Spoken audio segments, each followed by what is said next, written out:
तिला बातमी आहे। उद्या 11 मतदारसंघात मतदान होतं, यासाठी मतदान केंद्र देखील सज्ज झाली आहेत। बीड, जालना, नंदुरबार, मावळ आणि जळगाव तसेच शिरूर, रावेर, छत्रपती संभाजीनगर, पुणे, शिर्डी आणि अहमदनगरमध्ये उद्या मतदान पार पडतंय। चौथ्या टप्प्यात बीड, शिरूर, छत्रपती संभाजीनगर आणि पुण्यात प्रतिष्ठेच्या लढती आहेत। पंकजा मुंडे, अमोल कोल्हे तसेच चंद्रकांत खैरे, आढळराव पाटील अशा दिग्गजांच्या लढती चौथ्या टप्प्यात आहेत। त्यामुळे आता उद्या मतदार राजा कुणाला कौल देणार हे पाहणं महत्त्वाचं असणार आहे। चौथ्या टप्प्यासाठी राज्यात 13 मे रोजी मतदान होतंय। राज्यातील 11 मतदारसंघातील प्रमुख लढती नेमक्या कशा आहेत पाहूयात ग्राफिक्सच्या माध्यमातून। नंदुरबारमध्ये भाजपकडून हिना गावित विरुद्ध काँग्रेसचे गोवाल पाडवी अशी लढत आपल्याला पाहायला मिळेल। तर जळगावमध्ये स्मिता वाघ भाजपकडून उमेदवार आहेत, तर शिवसेना ठाकरे गटाकडून करण पाटील अशी लढत असेल।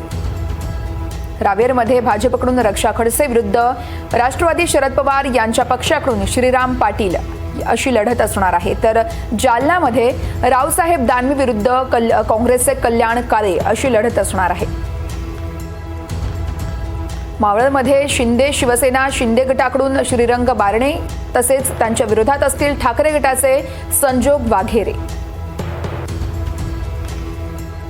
शिवसेना शिंदे गटाकडून छत्रपती संभाजीनगरमध्ये संदीपान भुमरे, तर शिवसेना ठाकरे गटाकडून चंद्रकांत खैरे आणि MIM कडून इम्तियाज जलील अशी तिरंगी लढत आपल्याला छत्रपती संभाजीनगरमध्ये पाहायला मिळते। पुण्यामध्ये देखील तिरंगी लढत आहे। भाजपकडून मुरलीधर मोहोळ, काँग्रेसकडून रवींद्र धंगेकर आणि वंचितकडून वसंत मोरे अशी तिरंगी लढत असणार आहे।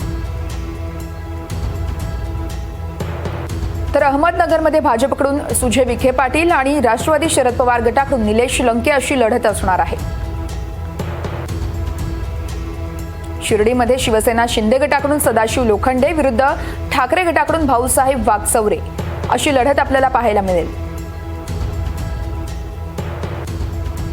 बीडमध्ये देखील प्रतिष्ठेच्या लढती आहेत, ती म्हणजे भाजपकडून पंकजा मुंडे विरुद्ध राष्ट्रवादी शरद पवार गटाकडून बजरंग सोनवणे या ठिकाणी उभे आहेत।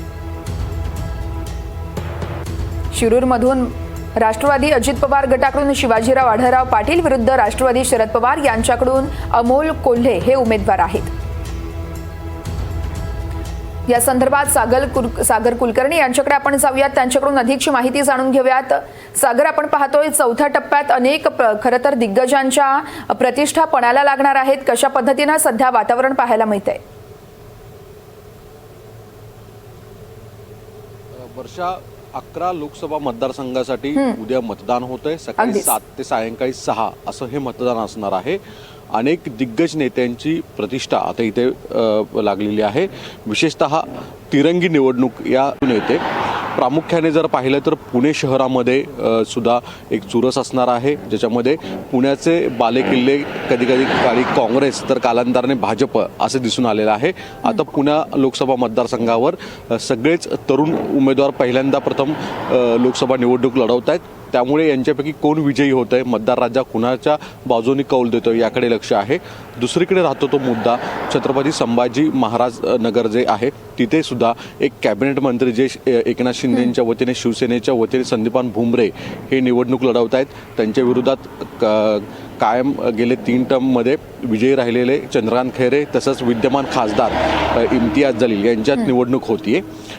बीडमध्ये पंकजा मुंडे या पहिल्यांदा परत एकदा निवडणूक लढवताना दिसतात। लोकसभेच्या यापूर्वी सुद्धा ते एकदा त्यांनी निवडणूक लढवली होती। प्रामुख्याने जर पाहिलं तर पंकजा मुंडे यांच्यासाठी यावेळेस बजरंग सोनवणे जे शरद पवार राष्ट्रवादी काँग्रेसचे आहेत त्यांचं आव्हान असणार आहे। उत्तर महाराष्ट्रातल्या सुद्धा काही निवडणुका आहेत। केंद्रीय मंत्री जे आहेत दानवे हे जालना लोकसभा मतदारसंघातून निवडणूक लढवत आहेत। हिना गावित आहेत त्या देखील नंदुरबार इथून निवडणूक लढवत आहेत। असे अनेक प्रतिष्ठित नेते जे प्रॉमिनेंटिंग चेहरे आहेत हे यांचं मतदानाच्या द्वारे मतदार भवितव्य ठरवणार आहेत। पण प्रामुख्याने जर पाहिलं तर गेले 2-3 दिवस या अनेक भागांमध्ये अवकाळी पाऊस झालेला आहे, त्यामुळे पारा जो होता तापमानाचा तो कमी होताना दिसतोय. त्यामुळे अगदीच. किमान अपेक्षा आहे की मतदानाची टक्केवारी वाढेल. मागील पहिल्या 3 फेजमध्ये मतदान उन्हाच्या कडाक्यामुळे कमी झाल्याचा दावा इलेक्शन कमिशनच्या वतीने केला जात होता, पण किमान आता तरी पारा जर कमी झाला असेल तर मतदानाची टक्केवारी वाढणं हे अपेक्षित आहे. अगदीच. मतदारांनी किती मतदान करतायत आणि कोणत्या नेत्याला निवडतायत हे देखील पाहणं औत्सुक्याचं असणार आहे. वर्षा. निश्चितच सागर, त्यामुळे मतदार राजा नेमका कुणाला कौल देतो हे पाहणं देखील महत्त्वाचं आहे. 4 तारखेला ते कळणारच आहे. या संदर्भातले प्रत्येक अपडेट तुमच्याकडून जाणून घेत राहू. तुर्तास धन्यवाद तुम्ही दिलेल्या सविस्तर माहितीसाठी.